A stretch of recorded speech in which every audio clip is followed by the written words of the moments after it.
to do that through the radio, through the internet, through Instagram. I'm not a big TikTok fan. Yeah, I supported the TikTok ban. But if folks are getting information on TikTok, we've got to be using that as well. Statutory minimum provide us documentation of that so we can do our job as oversight? I mean, in meetings and in discussions, we talked about the minutes of those meetings and the documentation. Of that. It would be emails and things of the such. That's all stuff that we can take a look at. That's our job. Ms. Lake, you should be working with us. We should not be dismantling an agency that we've seen over history has been super effective, whether it was in World War II. What I think the administration's doing and how they've approached this is making us weaker. And it is not a systematic way of thinking about how you reform and modernize things. I'd love to see the records, the minutes, the emails, so we can actually do our job in oversight. And I'd love for you to work, and Mr. Chairman. Rep. Amy Bera pushes back against what he calls the reckless dismantling of the United States global media efforts. He warns that cutting key tools like Radio Free Asia and the Open Technology Fund weakens America's ability to counter foreign propaganda, especially from regimes like China and Iran. As officials defend the changes, Bera demands transparency, accountability, and bipartisan reform to ensure America stays strong on the global information front. Chair now recognizes Representative Bera. Thank you, Mr. Chairman. I'd like to enter into the record a letter dated yesterday from the president of the News Guild, just asking this committee to take a look and make sure the funds that are supposed to be restored actually get restored to the grantees. Thank you. Here's what bothers me about this. Reforms are fine and so forth, but I agree with my good friend from Texas, the Chairman Emeritus, Mr. McCall, about the importance of having tools like the Open Technology Fund that can translate, use the internet, use Instagram, et cetera, to get out there and get our message to places like China, et cetera. I agree with Chairman Smith. I mean, we've got to speak to the Chinese people about what's happening to the Uyghur population. We've got to have those tools. So eliminating those tools wholesale make us weaker as a country. That is a problem. And in fact, our Secretary of State penned an op-ed in the Wall Street Journal back in 2018 talking about how important what Radio Free Asia does is in exposing China's campaign against its Muslim minorities, the Uyghurs. Mr. Chairman, I'd like to enter that op-ed into the record, if I might. So here's the challenge. The ranking member raised, I think, what is a very important issue. We can debate, whether this, say, an independent agency come back into the State Department or not, but the wholesale way of dismantling this agency, I think the chairman asked a legitimate question. What was the strategy? Was there a methodical approach to looking at the agency? What was effective? What was not effective? What should we be doing? What should we not be doing? Ms. Lake, can you provide kind of that methodical approach in terms of how the administration, how you looked at what essentially is a dismantling of this agency? Yeah, we actually got to work after the 14th of March, and we put people on administrative leave and assessed what the statutory minimum was. Can you provide us documentation of that so we can do our job as oversight? In meetings and in discussions, we talked about the minutes of those meetings and the documentation of that. It would be emails and things of the such. That's all stuff that we can take a look at as a committee as we do oversight. Again, I'm not against modernizing the agency. I'm not against looking at things.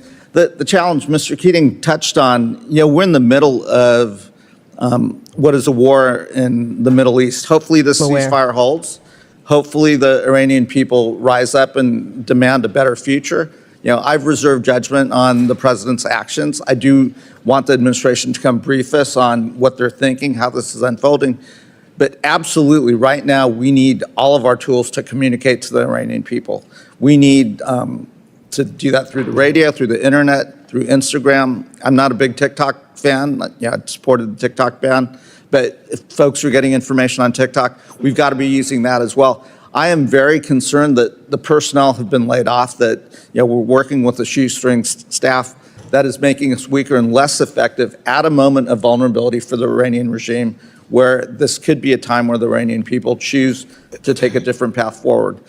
what I would like to do and what I'd like a commitment to do, and I'd ask the chairman for this, is there was a time on this committee where we actually did do reforms. When I was a freshman member of Congress under Chairman Ed Royce, at that time ranking member Elliot Engel, we actually did do a bipartisan reform bill that I believe passed this committee unanimously and moved forward. That's our job. Ms. Lake, you should be working with us.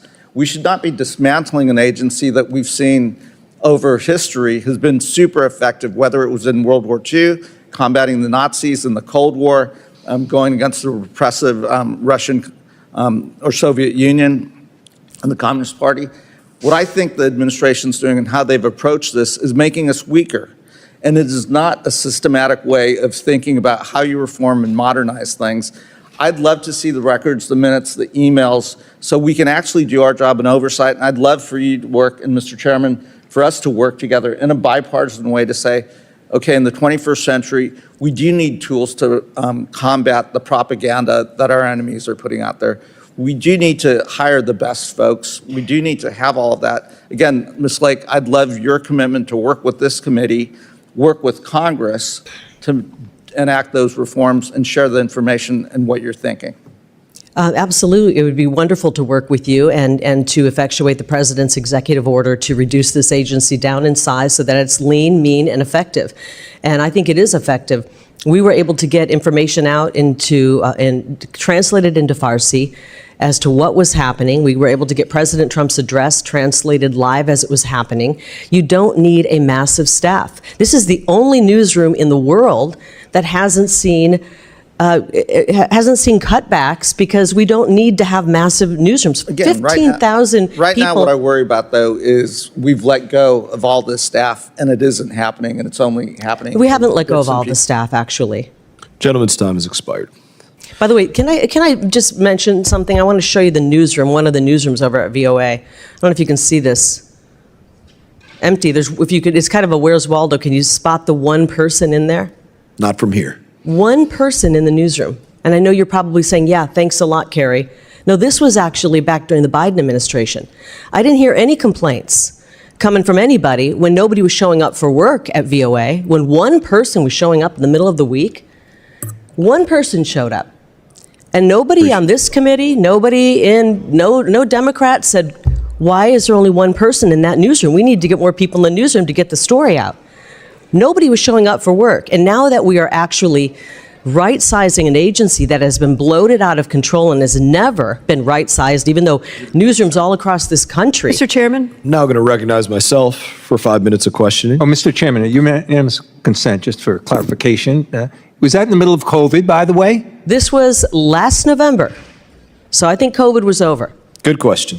But the elections were, maybe it had something to do with the elections. Well, I think you'd want to be in there if there was an election. This is the middle of the week in November. I've been in newsrooms, they're actually really full during an election. But I know this newsroom was ready to attack President Trump. They were doing ads for Joe Biden. They were literally running Joe Biden ads. Mr. Chairman? And attacking President Trump. Whose time is this? Well, Mr. Keating just wanted a moment to ask a question, so I think she's responding to that. I think it's You're welcome cutting for into giving your more time, Mr. Chair. You're welcome for giving more time to your side. Appreciate more.